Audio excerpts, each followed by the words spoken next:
So I've got this K-Line RS-3 here that I've repainted into redding and put marker lights in, and I lowered it.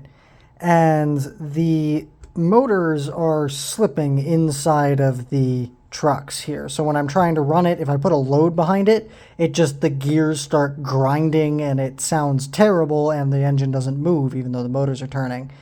So what I've found is that this is not a consequence of me lowering the engine, but rather it is a factor that these engines have from the factory that could happen to you. So I'm going to make a video and show you guys what exactly is going on here.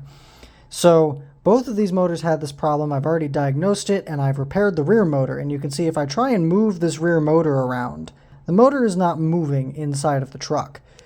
If I try and move this front motor here, you can see this has got all sorts of play in it, and that is the problem. When you put a load on it and this starts torquing, it's actually pulling the motor away from the gear inside of the truck.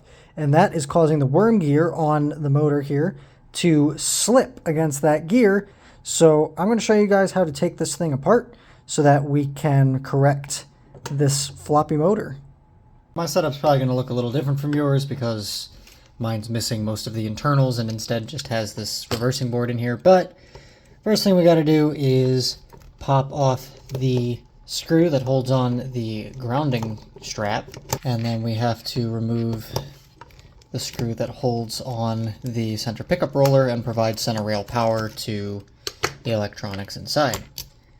Got to make sure that your coupler is separated from whatever boards are inside of here, and we can remove the screw on the bottom of the truck, at which point the motor now comes out and the truck is now free.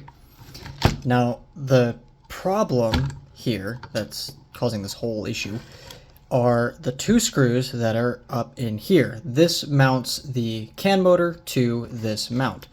These screws over the course of running have become loose and just need to be tightened. So I'll go in there with a Phillips or a flat, some sort of screwdriver, and basically just crank these down. But that's really all there is to it, and then it's just reassembly. Now, when you reassemble, you do have to be careful that the bearings on these trucks, which do have a flat on them, that flat needs to be pointed straight down. If not, the axle or this gear axle here will lift up a little too high, and your motor will not seat properly onto your truck. So now that the truck is reassembled, if I try and move this motor in its housing, it's not going to budge. So that has fixed our gear slipping issue.